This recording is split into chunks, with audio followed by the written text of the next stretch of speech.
Alléluia. Alléluia. Nous allons rentrer dans la parole de Dieu. Amen. Amen. Nous avons commencé à parler depuis la semaine passée de la dévotion. La dévotion. Tout chrétien doit avoir des temps de dévotion tous les jours. Et en commençant à expliquer cela, j'ai pris le temps d'expliquer d'abord en profondeur que pour avoir une vie de dévotion qui est constante, il faut d'abord avoir des motivations correctes. Et aujourd'hui, je vais continuer avec le même thème, la même explication, parce que nous avons commencé à expliquer un texte biblique, 2 Corinthiens, chapitre 11, versets 2 à 3. Et nous n'avons pas terminé. Donc, je vais terminer ce texte aujourd'hui. Et nous allons la semaine prochaine commencer avec la prière et l'étude de la parole de Dieu. Mais aujourd'hui, je vais d'abord terminer l'étude que nous avons faite du texte biblique qui avait commencé à 2 Corinthiens. Et j'ai expliqué dans 2 Corinthiens, j'ai expliqué avant d'arriver là, j'ai dit que 2 Pierre, chapitre 1, verset 8, je vais donner un petit résumé rapide.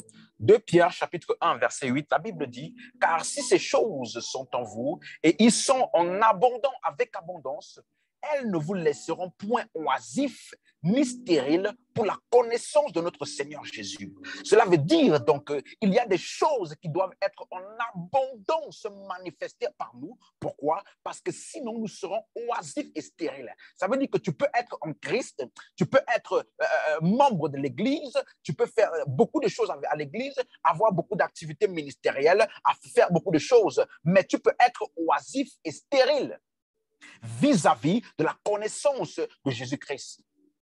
Ça veut dire que les choses qui te sont enseignées, les choses qui te sont communiquées ne produisent pas de fruits. Pourquoi? Parce qu'il a dit qu'il y a des choses qui doivent être en toi et doivent être en abondance. Et j'ai donc expliqué que le temps de dévotion fait partie des choses qui doivent être importantes dans notre vie chrétienne parce que cela détermine également l'efficacité de notre vie chrétienne. La Bible dit dans Philémon chapitre 1 verset 6, l'apôtre Paul qui priait pour son fils spirituel Philémon, il dit « Je prie pour que la communication de ta foi devienne efficace par la reconnaissance de toute bonne chose qui est en toi, en Christ. » Ça veut dire que le fait que ta foi, ta participation dans la foi ou alors ta vie chrétienne est efficace, ce n'est pas automatique. Tu peux être en Christ, mais avoir une vie chrétienne qui n'est pas efficace. Voilà pourquoi dans les Écritures, il y a des instructions qui sont données afin de nous permettre de toutes les choses que nous avons reçues par le salut, afin que nous puissions vivre une vie chrétienne efficace. Si tu me suis, donne-moi un bon amen. Parce que c'est important de comprendre que l'efficacité dans la vie chrétienne doit être constante. C'est possible d'être constamment efficace, d'être un chrétien toujours bouillant, toujours fervent, toujours zélé, qui ne manque de rien, un chrétien qui est constamment en fervent vis-à-vis de Dieu et zélé. Alléluia. Donc, c'est important pour chacun d'entre vous qui écoute. J'ai dit la semaine passée que si vous avez de quoi noter, il faut noter parce que cet enseignement que je suis en train de donner, il va vous servir toute votre vie. Parce que c'est des choses que j'applique moi-même et que j'ai commencé à appliquer, ça fait des années déjà. Alléluia. Donc, nous avons commencé à voir un texte biblique, 2 Corinthiens, chapitre 11, versets 2 à 3. 2 Corinthiens, chapitre 11, versets 2 à 3. Et la Bible dit, « Car je suis jaloux de vous, d'une jalousie de Dieu, parce que je vous ai fiancé à un seul époux, pour vous présenter à Christ comme une vierge pure. Toutefois, de même que le serpent séduisit Ève par sa ruse, je crains que vos pensées ne se corrompent et ne se détournent de la simplicité à l'égard de Christ. » Donc, j'ai commencé à expliquer que le mot simplicité est un mot grec que nous avons pris le temps d'expliquer en détail la semaine passée pour montrer que c'est une attitude de cœur qui parle premièrement de la sincérité de cœur. Pour dire que lorsque nous servons Dieu, il y a une attitude de cœur à avoir. dans Éphésiens chapitre 6, verset 5, il parle de la simplicité de votre cœur. En parlant de la manière dont nous devons servir nos maîtres. Et il dit encore que la simplicité de cœur, là, dans Colossiens 3, 22, on va lire ça, Colossiens 3, 22. Je donne juste un résumé pour la semaine passée. Il dit, Colossiens 3, 22, il dit, serviteurs, obéissez en toutes choses à vos maîtres selon la chair. C'est-à-dire, les maîtres que nous avons selon la chair, les autorités, notre patron au travail, les autorités que nous avons selon la chair. Il dit, non pas seulement sous leurs yeux, comme pour plaire aux hommes, mais avec simplicité de cœur. Donc ici, il a mis une différenciation entre la simplicité de cœur et faire des choses pour plaire aux hommes. Faire des choses pour plaire aux hommes. On les fait sous les yeux des hommes afin que cela fasse plaisir aux hommes. Et il dit que lorsqu'on parle de la simplicité de cœur, c'est plus que le désir de faire plaisir aux hommes. C'est bien au-delà de là. Même s'il n'y a aucun homme, le fait que quelqu'un a une simplicité de cœur, lorsqu'il parle de la simplicité vis-à-vis de Christ, cela veut dire que les choses que nous faisons pour Christ, là, nous ne les faisons pas pour plaire aux hommes. Nous ne les faisons pas pour que quelqu'un puisse approuver, puisse penser que nous sommes des hommes spirituels, nous sommes mieux que l'un ou l'autre. Non, non, non. Lorsqu'il y a quelqu'un, lorsqu'il n'y a personne, nous les faisons de manière constante. Et j'ai expliqué que c'est ça, la motivation, l'intention qui détermine, c'est la motivation et la stabilité, la motivation qui déterminera à quel point ce que nous faisons là, nous serons stables dedans. Est-ce que quelqu'un me suit? J'ai expliqué ça en détail en disant que la motivation pour ce que nous faisons, nous devons le faire avec une motivation claire. Parce que l'intention de cœur là est ce qui nous permettra, quand il y aura des circonstances, quand il y aura des vents, quand il y aura des marées, quand il y aura des persécutions, quand il y aura tout type d'opposition, c'est pourquoi est-ce que je fais ce que je fais? Si cette compréhension-là, si l'intention et la simplicité de cœur n'y est pas, alors on ne tiendra pas sur la durée. Voilà pourquoi on a encore vu que ce mot simplicité-là parle de l'acte de générosité, non seulement de ce que Dieu a fait pour nous en Christ, c'est-à-dire qu'il s'est livré pour nous. Il nous a fait grâce. La Bible appelle la grâce le fait que Dieu s'est dépouillé afin que nous soyons enrichis. Et la richesse dont il parle ici, ce n'est pas une richesse physique. Dieu s'est dépouillé. Christ, qui était égal à Dieu, il s'est dépouillé de lui-même et s'est appauvri en devenant un simple homme, afin que les hommes qui sont sur la terre soient enrichis, c'est-à-dire qu'ils reçoivent la vie éternelle et la nature de Dieu. Est-ce qu'on me suit? Donc, la grâce, dans 2 Corinthiens, chapitre 8, verset 2, on va lire ça. 2 Corinthiens, chapitre 8, verset 1 à 2. Il est toujours en train d'expliquer la simplicité de cœur. La simplicité vis-à-vis de Christ. Et il dit ceci, il dit, nous vous faisons connaître, frères, la grâce de Dieu.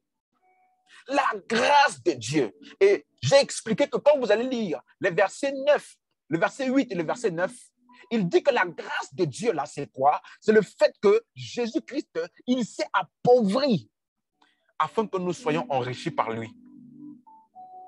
C'est ça qu'il a appelé la grâce de Dieu. La grâce de Dieu, ce n'est pas l'accumulation. La grâce de Dieu, c'est le fait de se dépouiller afin que les autres soient enrichis. C'est le fait de ne pas vivre pour soi, mais vivre pour les autres. Et donc, il dit que cette même grâce-là que Jésus a manifestée vis-à-vis de l'humanité, il dit que cette grâce de Dieu s'est manifestée aussi dans l'église de Macédoine. Comment? Au milieu de beaucoup de tribulations qui les ont éprouvées, et leur joie débordante et leur pauvreté profonde ont produit abondance de richesse, ont produit avec abondance de riche libéralité de leur part. Le mot libéralité, c'est le mot simplicité. Est-ce que quelqu'un me suit?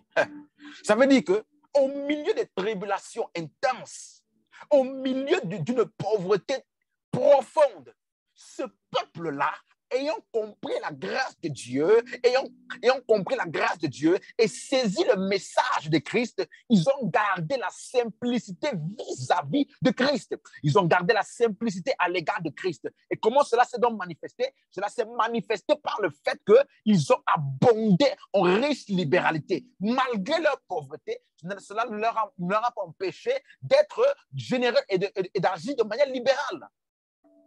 Est-ce qu'on me suit? Voilà pourquoi je dis que l'attitude de cœur, la simplicité de cœur, l'intention et la motivation du cœur déterminent complètement notre service vis-à-vis de Dieu et surtout déterminent à quel point nous serons stables et constants dans ce que nous allons faire.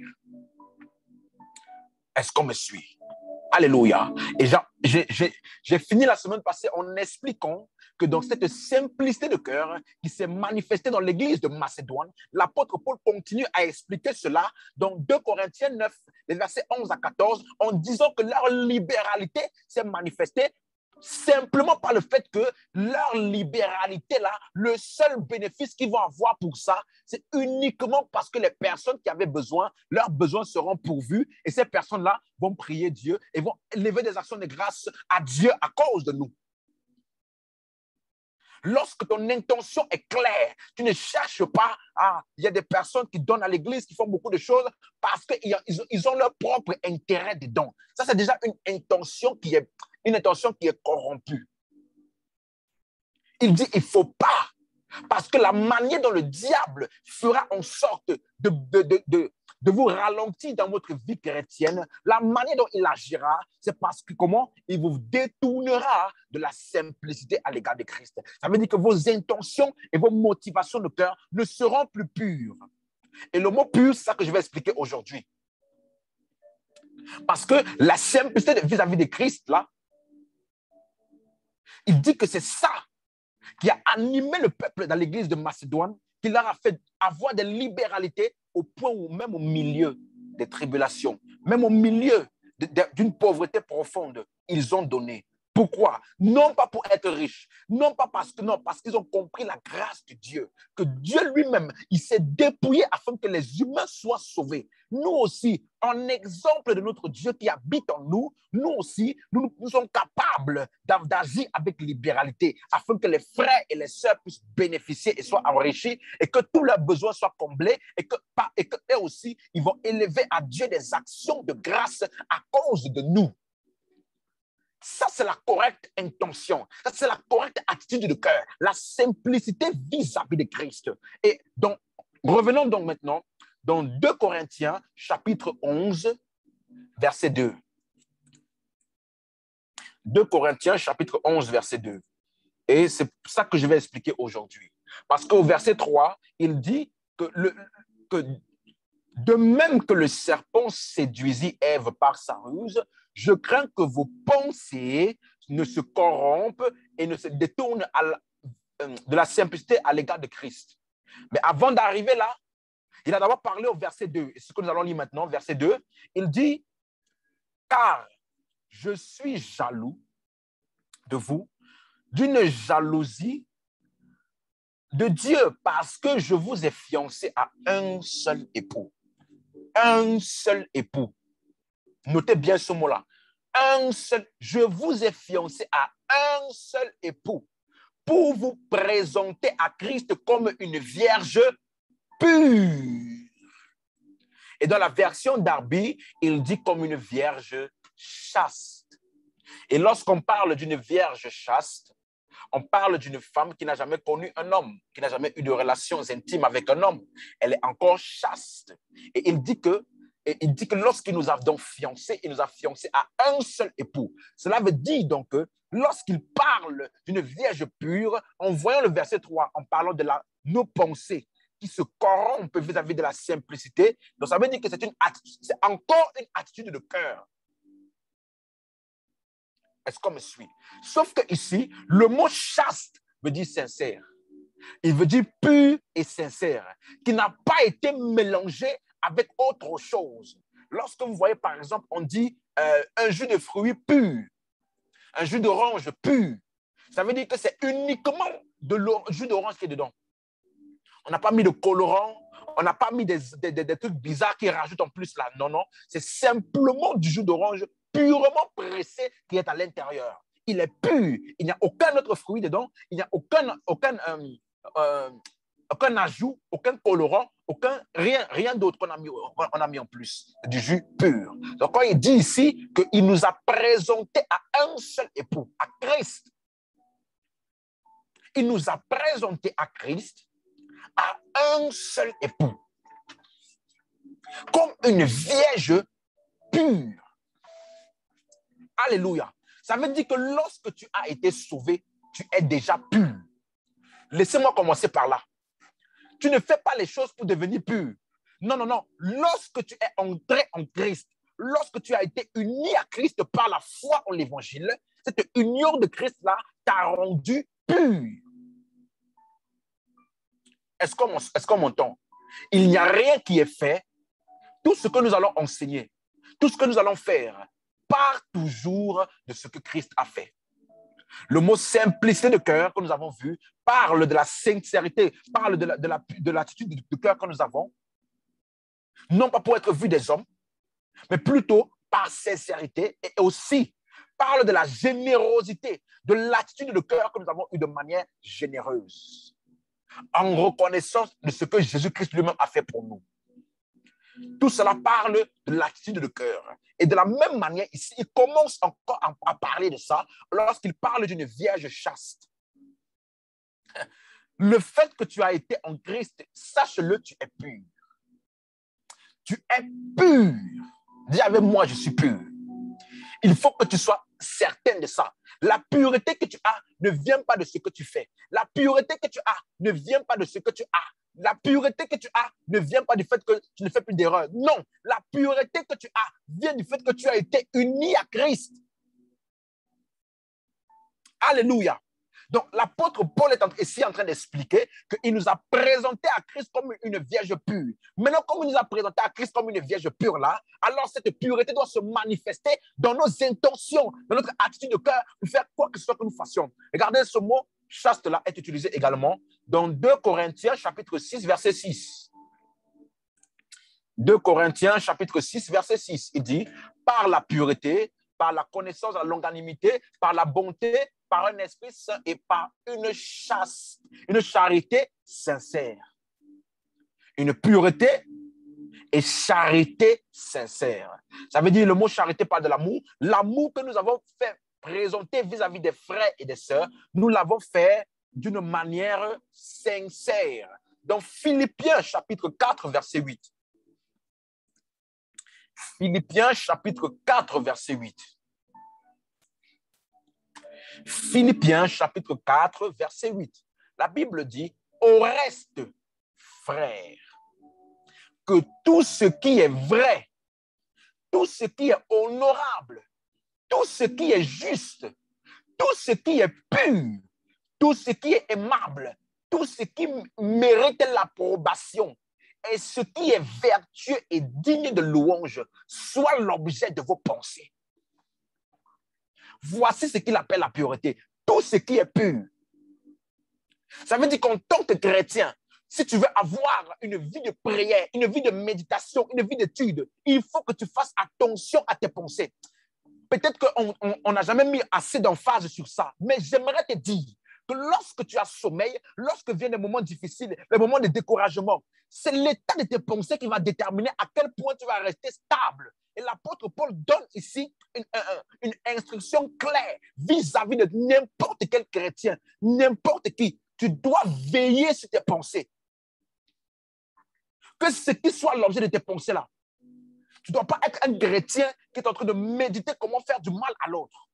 Tu ne peux pas être un chrétien qui est en train de méditer à quel point les problèmes sont compliqués. Tu ne dois pas être en train de méditer à quel point la situation là, tu ne vas pas t'en sortir. Tu ne dois pas être en train de méditer comment je pense que ma vie est foutue. Non.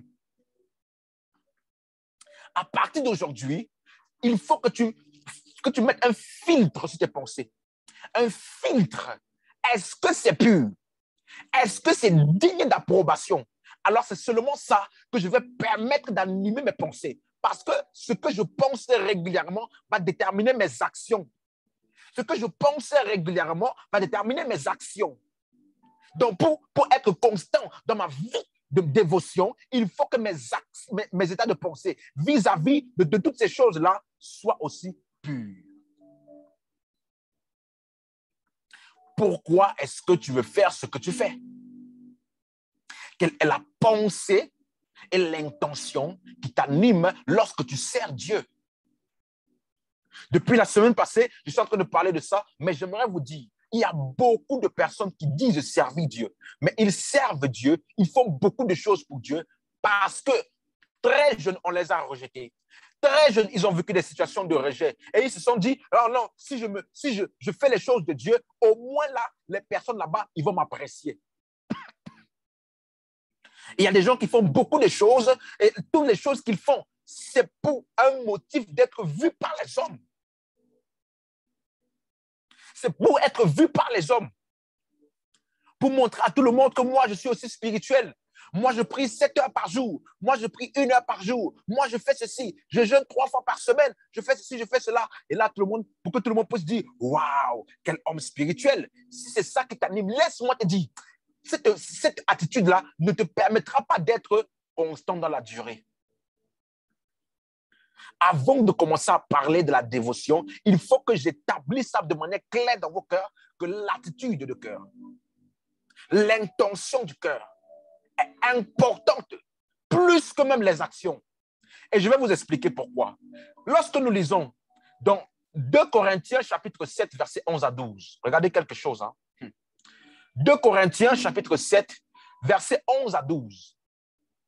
L'apôtre Paul dit ceci, « Et voici, cette même tristesse selon Dieu, quel empressement n'a-t-elle pas produit en vous? » Je vais relire ce que je viens de lire là. Regardez quelque chose. Lorsqu'il parle de la tristesse selon Dieu, c'est parce que l'apôtre Paul, par ses dires, il a eu à les réprimander. Et cette réprimande qu'il a eu à leur donner a produit quelque chose en eux. Regardez quelque chose. Il dit, cette même tristesse selon Dieu, quel empressement n'a-t-elle pas produit en vous? Quelle justification, indignation, crainte, désir ardent, quelle zèle, quelle punition. Vous avez montré à tous égards que vous étiez purs dans cette affaire. Le mot pur, c'est le même mot que comme une vierge chaste, comme une vierge pure. Donc le mot pur ici, l'apôtre Paul utilise pour donner la manière dont le peuple a réagi vis-à-vis d'une réprimande, mais ce que même lorsqu'on les a réprimandés et que la tristesse selon Dieu les a envahis, ça a produit en eux un zèle, un empressement, et cela a montré que leur cœur était vraiment pur dans cette affaire-là. Je vais maintenant parler.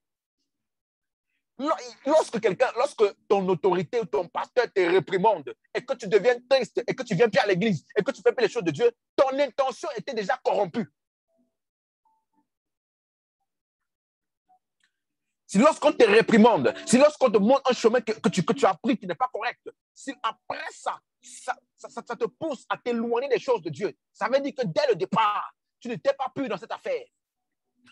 Parce que lorsque tu es pur dans cette affaire-là, lorsque ton cœur est pur, lorsque ton cœur, ton intention est pure, alors les réprimandes, les corrections produisent en toi un empressement d'agir bien, un empressement d'agir mieux, un empressement, un désir ardent. Est-ce que quelqu'un m'entend ici? Donc, une bonne manière de toujours voir quelle est ton intention de cœur. Lorsqu'on te dit quelque chose que tu n'aimes pas, lorsqu'on te reproche quelque chose que tu as fait, lorsque même le Saint-Esprit peut te parler de quelque chose que tu as fait, comment réagis-tu? Comment réagis-tu? Parce que ta réaction montre l'intention de cœur que tu avais lorsque tu faisais ce que tu faisais. Si tu ne faisais pas ça pour les hommes, mais tu faisais ça pour Dieu, alors tu vas bien le prendre et ça produira en toi un zèle. Ça produira en toi un empressement davantage pour les choses de Dieu. Alléluia. Et voilà pourquoi le verset 12, il dit, « Si donc je vous ai écrit, ce n'est ni à cause de celui qui a fait l'injure. » Parce que dans le peuple de Corinthe, il y avait des gens qui faisaient des injures. Il dit donc, le fait que je vous ai réprimandé là, ce n'est même pas à cause de celui qui a fait l'injure. Ce n'est pas à celui qui l'a reçu. Ce n'est ni à cause de celui qui l'a reçu. Mais c'est afin que votre empressement pour nous fût manifesté parmi vous devant Dieu. C'est afin que votre empressement pour nous, là, il soit manifesté. Que ce que vous avez dans votre cœur, là, la vraie intention de votre cœur, il faut que ça soit manifesté. Voilà pourquoi il a parlé comme ça. Donc, ça veut dire que la manière dont tu réagis, la manière dont tu réagis face aux réprimandes, face aux choses de la vie, face aux situations même de la vie, montre que ton intention première n'était pas pure. Quelqu'un qui dit j'ai trop de problèmes, je ne viens plus à l'église. En fait, en réalité, pourquoi venais-tu à la base? Parce que si ton intention au départ n'était pas pure, alors les situations, les circonstances, les choses de la vie pourront te détourner de la simplicité de Christ.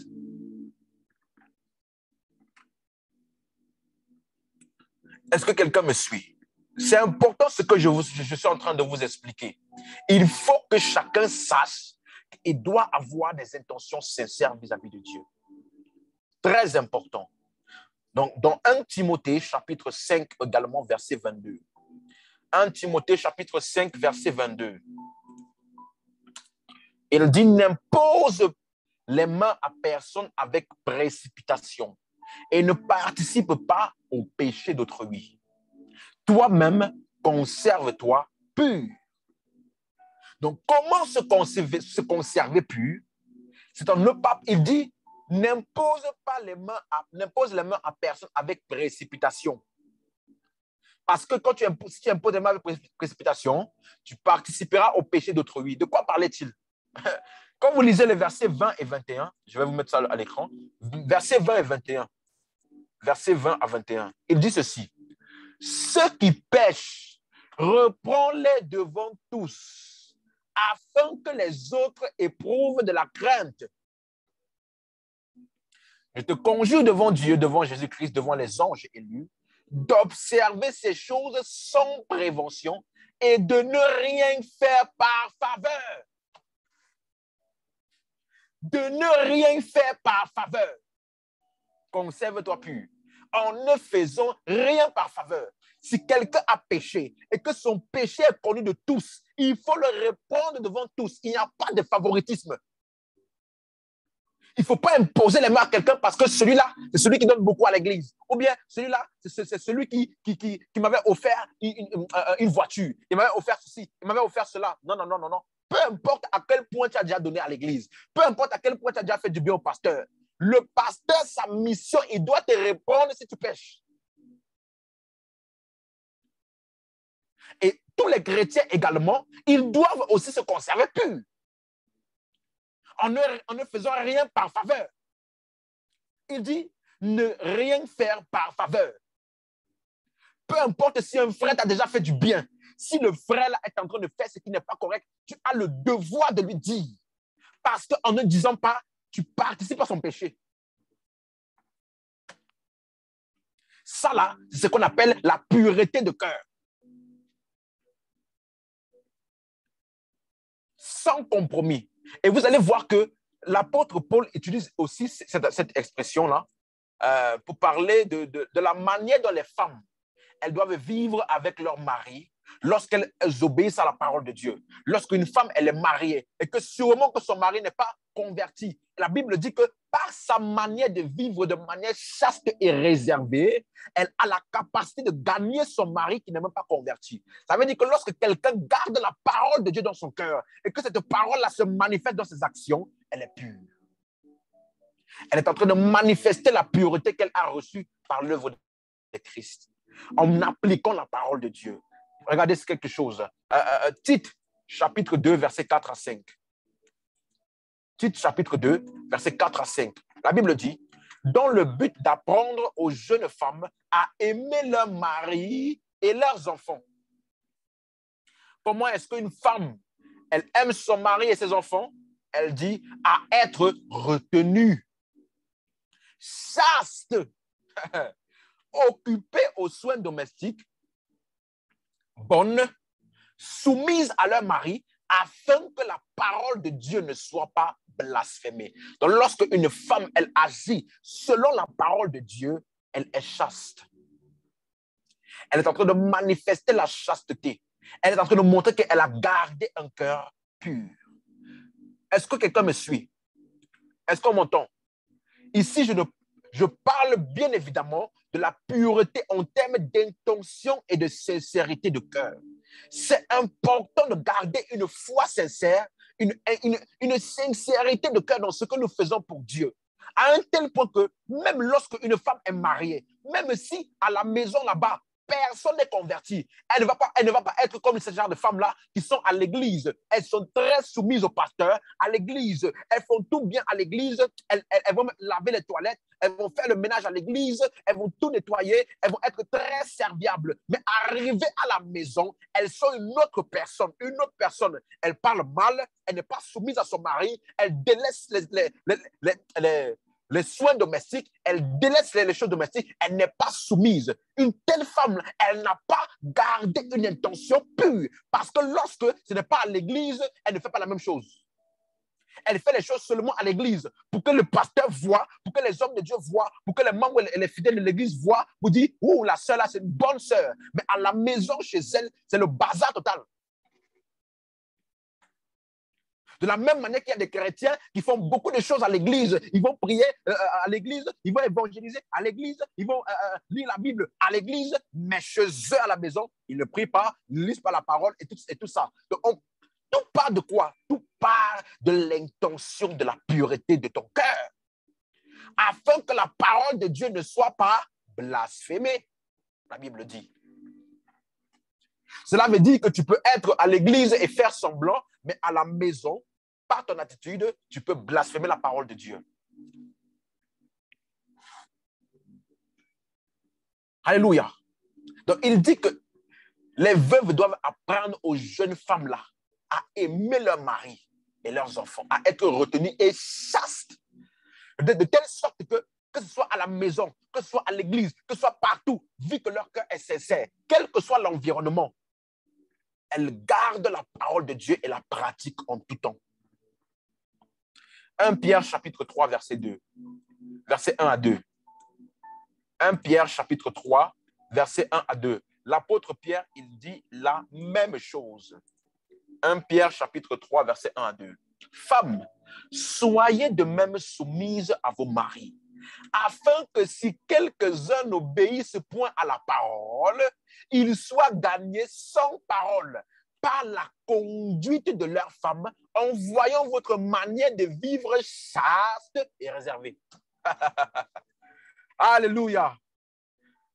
Alléluia. J'aime ce genre de passage parce que ça met un équilibre vis-à-vis de certaines personnes qui sont religieux, fanatiques et qui ne savent pas faire la part des choses. Il y a des femmes qui disent non, mon mari ne doit pas me toucher, mon mari ne doit pas faire ceci, je suis trop sainte, je suis trop pure pour lui. Non, si ton mari n'obéit pas à la parole, si ton mari n'est pas encore converti, si ton mari, même s'il est sauvé, mais n'est pas engagé dans les choses de Dieu comme toi, par ta manière de vivre, de manière pure, chaste et réservée, tu peux le gagner. Tu peux le gagner. Je pense que je suis en train de parler à quelqu'un. Tu peux le gagner. Ta manière de vivre parle plus que tes paroles. Les gens qui passent leur temps à la maison à dire Jésus vous aime, Jésus n'aime pas ça, Dieu n'aime pas ceci. Les mamans qui parlent à leurs enfants, Dieu n'aime pas cela. Il y a des enfants, des personnes que j'ai déjà rencontrées aujourd'hui qui sont dégoûtées des choses de Dieu. Pourquoi? Parce que leur soi-disant maman leur a toute leur enfance parlé de Jésus. Jésus n'aime pas ça. Jésus n'aime pas ceci. Jésus n'aime pas cela. Ils n'ont entendu que Jésus. Mais le comportement de la maman là contredit toutes les paroles qu'elle donne. Cela s'applique à toute personne. Si dans ta maison, dans ton entourage, il y a des personnes qui ne sont pas converties, il faut que par ta manière de vivre, par ta conduite là, ils peuvent être gagnés.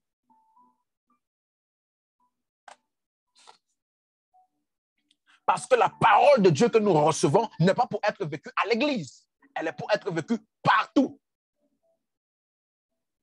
Et c'est parce que nous avons une intention sincère et pure que nous, même s'il n'y a personne qui voit, même si personne ne regarde, même s'il n'y a personne qui voit, nous allons continuer à faire la même chose de manière constante parce que dès le départ, l'intention était d'abord correcte.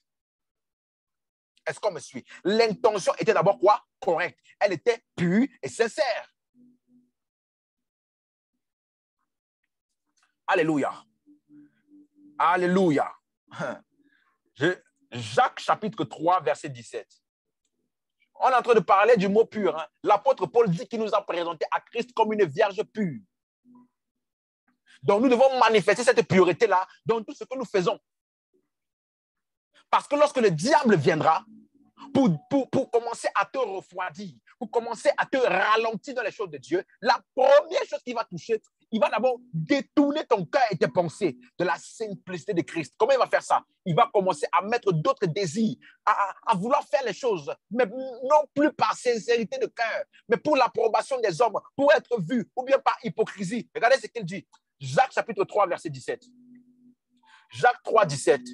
Voici comment Jacques définit le mot pur là. Le même mot pur. Jacques définit ça autrement. Il dit la sagesse d'en haut. Jacques dit la sagesse d'en haut est premièrement pure.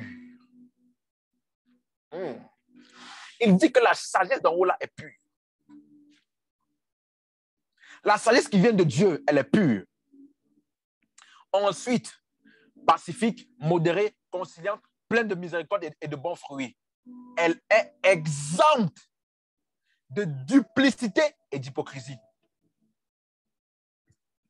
Donc, ce qu'il appelle pur là, c'est lorsqu'il n'y a pas de duplicité. Tu n'as pas un double caractère. Tu n'as pas une double personnalité.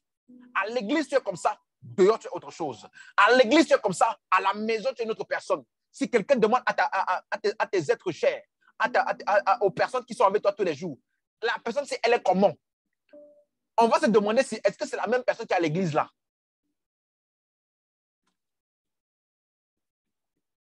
Est-ce que quelqu'un me suit? Et tout cela rentre en jeu dans la dévotion. Hein. Tout ce que je suis en train d'expliquer là, c'est pour déjà remettre en place pourquoi est-ce que nous faisons ce que nous faisons.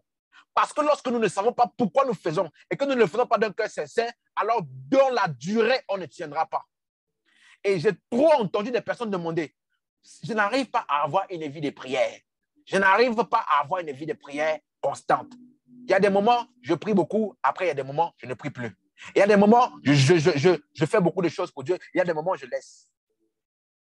Mais parce que quand tu n'as pas compris pourquoi tu fais ce que tu fais, et quand ce que tu fais là, au départ, n'était pas d'abord d'une intention pure et sincère, ça ne tiendra pas.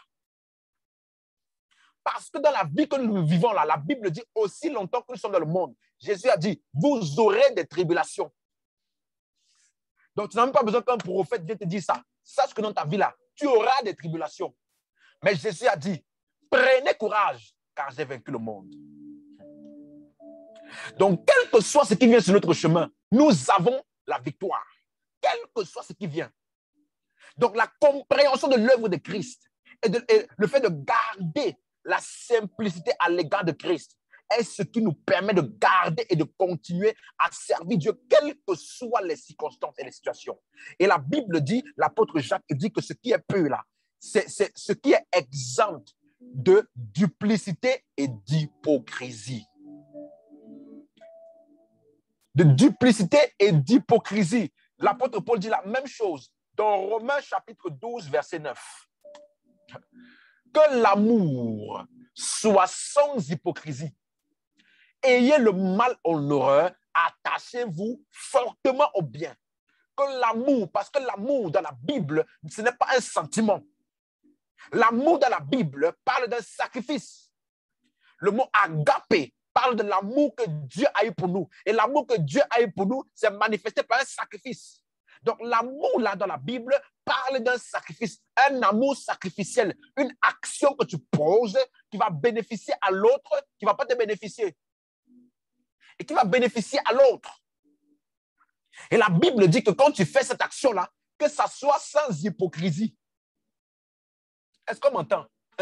Parce qu'il y a des gens, ils peuvent faire des bonnes actions pour vous, mais en étant hypocrite, juste parce que les gens regardent, juste parce qu'il y a des gens qui voient, juste parce qu'ils veulent paraître spirituels, juste parce qu'ils veulent paraître devant tout le monde en disant « Ah non, le frère là, vraiment, il fait beaucoup de bonnes choses. » Non.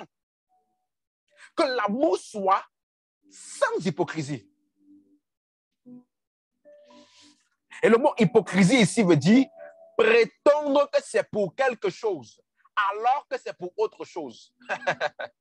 L'amour est une action. Donc, cela doit se faire sans hypocrisie. Et il dit que la définition du mot hypocrisie, ça veut dire tu prétends que c'est pour quelque chose, mais en réalité, c'est pour autre chose. Tu peux prétendre que c'est pour que tu as fait du bien à ce frère-là, tu lui as donné un habit, ou alors tu as fait un don à l'église pour aider l'église, ou alors tu as pardonné à quelqu'un qui t'a fait du mal, et tu prétends que c'est parce que tu voulais pardonner, tu prétends que c'est parce que tu voulais faire du bien à ce frère-là, tu prétends que c'est parce que tu voulais faire du bien à l'église, ou alors tu pries, ou alors tu jeûnes, ou alors tu fais beaucoup de choses, tu pries, tu jeûnes, et tu prétends que c'est parce que tu veux maintenir une communion avec Dieu. Mais en réalité, c'est pour autre chose.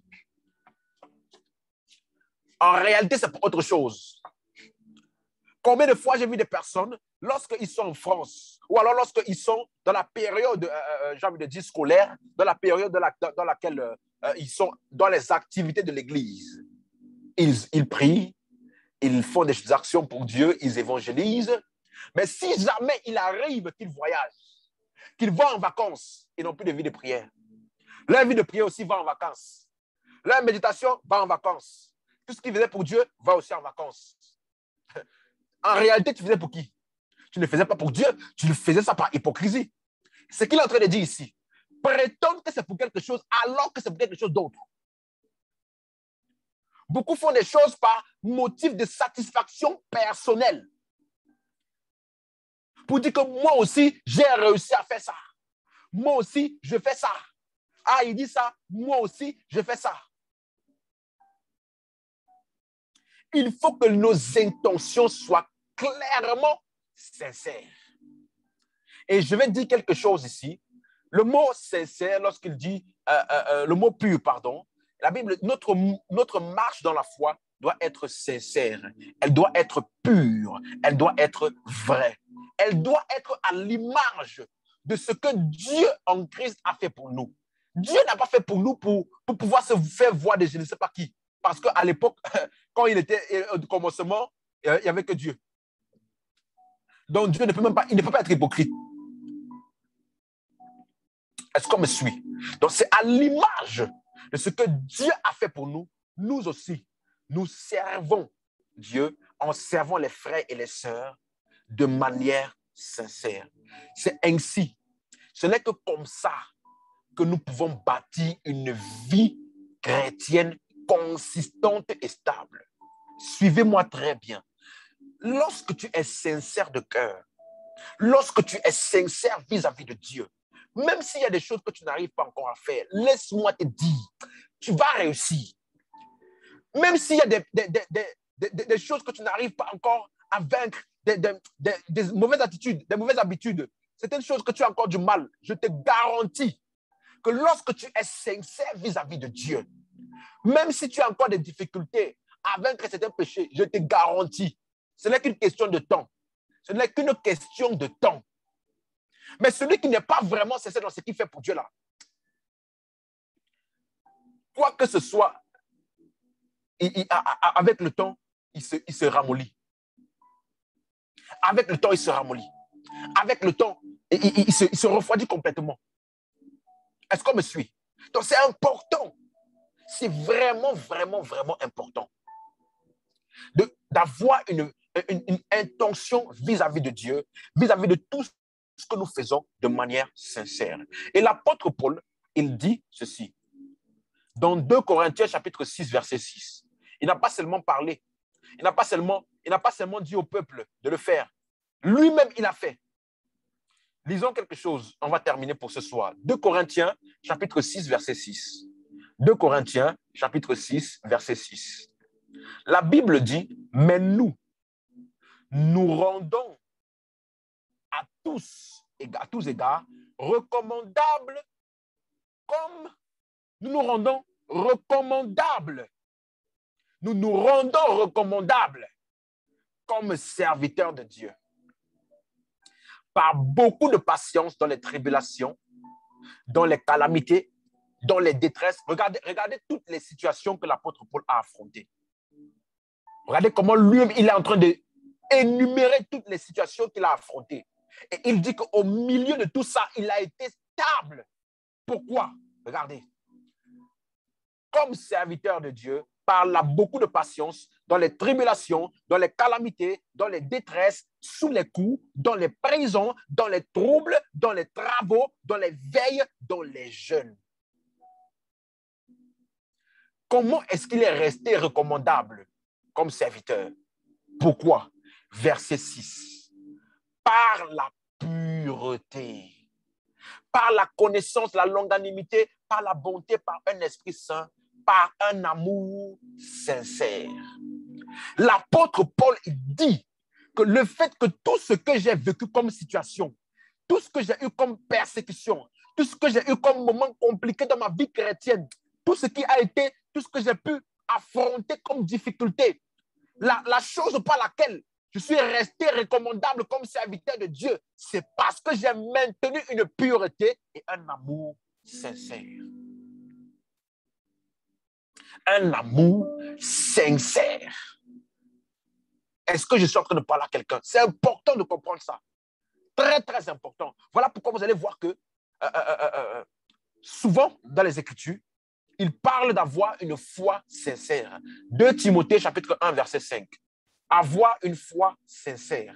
2 Timothée chapitre 1 verset 5. La Bible dit, gardons le souvenir de la foi sincère qui est en toi, qui habita d'abord ton aïeul Loïs et dans ta mère Eunice, et qui, j'en suis persuadé, habite aussi en toi. Le mot foi sincère, c'est exactement le mot qui veut dire foi pure, une foi sans aucune impureté.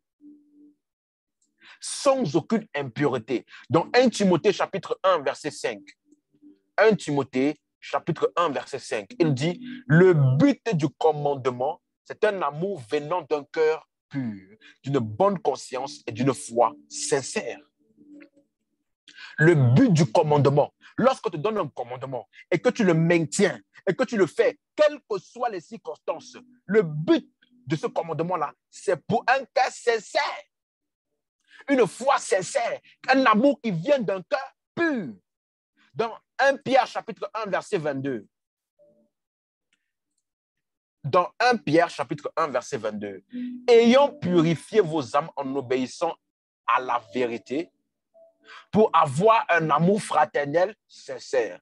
Aimez-vous ardemment les uns les autres de tout votre cœur. Il parle d'abord premièrement de quoi? Lorsque nous avons cru en l'évangile, nous avons purifié nos âmes en obéissant à la vérité. Pour avoir donc un amour fraternel sincère et aimez-vous ardemment les uns les autres de tout votre cœur. Donc jusqu'ici, tous les apôtres, que ce soit Jacques, Pierre, et Paul, que nous avons vu jusqu'ici, à chaque fois, ils mettent l'accent sur l'importance d'avoir un cœur pur, d'avoir une intention sincère. Et cela veut dire que, je peux dire ça maintenant, que l'intention et la motivation, s'ils ne sont pas purs, les actions que nous faisons pour Dieu ne valent rien. Et je vais vous expliquer ça. Quelles que soient les actions que nous posons pour Dieu, en termes de prière, de méditation, donner à l'Église, servir Dieu, toutes les actions que nous posons, si le cœur n'est pas sincère, elles ne valent rien. Ça veut dire que l'intention du cœur est beaucoup plus importante que l'action elle-même. Est-ce que quelqu'un me suit? L'intention et la motivation est beaucoup plus importante que l'action elle-même. Parce que ce que le diable viendra d'abord pour troubler, c'est les intentions que nous avons pour faire ce que nous faisons. Alléluia. Et je vais terminer en disant ceci. En tant que chrétiens, nous avons tous accès au ciel. Nous sommes tous sauvés. Lorsque tu as cru en Jésus-Christ, tu es sauvé. C'est le fruit de la grâce de Dieu. Mais lorsque nous arriverons au ciel, la Bible dit que nous passerons devant le tribunal de Christ, là où nous aurons des récompenses pour nos actes, pour le service que nous avons fait pour Dieu. Donc là-bas au ciel, là, on sera tous là-bas. Mais là-bas au ciel, là, on n'aura pas tous la même place. Nous aurons des récompenses au ciel. Et la Bible dit ceci.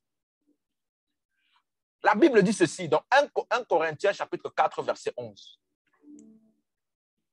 1 Corinthiens chapitre 4, verset 11. Soyez, s'il vous plaît, attentifs, là maintenant. Il dit ceci, c'est pourquoi ne jugez de rien avant le temps, jusqu'à ce que vienne le Seigneur. Jusqu'à ce que vienne, il parle de la venue du Seigneur. Lorsque nous serons enlevés et que nous paraîtrons devant lui. Il dit que le Seigneur viendra là. Il mettra en lumière ce qui est caché dans les ténèbres. Et il manifestera les desseins des cœurs. Les desseins des cœurs. Alors, chacun recevra de Dieu la louange qui lui sera due. Donc, la récompense que nous recevons là, bien que c'est basé sur les actions de service que nous avons fait pour Dieu, mais c'est les actions de service que nous avons fait avec la bonne motivation de cœur. Parce que lorsque le Seigneur viendra, il manifestera les desseins des cœurs. Donc, quelqu'un qui dit qu'il a beaucoup prié pour les gens, il a beaucoup eu une vie de prière dans laquelle il priait pour les gens, il manifestait l'amour pour les saints dans la prière, en donnant, en servant Dieu. C'est très, très bien. Mais assure-toi de les faire pour les bons motifs.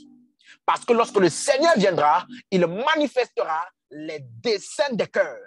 Avant les actions, il manifestera quoi? Les desseins des cœurs. Et seulement après, chacun recevra de Dieu la louange qui lui sera due. Alors, pendant que je suis en train de parler ce soir, je déclare que l'Esprit de Dieu puisse illuminer chacun d'entre vous, afin que quel que soit ce que vous allez faire pour Dieu, quel que soit ce que vous allez poser comme action, quelle que soit la manière dont vous allez vivre votre vie chrétienne, que les intentions de vos cœurs, que l'attitude de cœur, la simplicité de cœur demeure avec vous, que vous vous conserviez pur, afin que lorsque le Seigneur viendra, tout le service que vous avez fait pour Dieu, que cela vous soit rendu sous forme de récompense. Au nom de Jésus. Alléluia. Nous avons terminé pour ce soir. Que Dieu vous bénisse abondamment. Bonne soirée à tout le monde. Et j'aimerais vous donner un rendez-vous ce vendredi.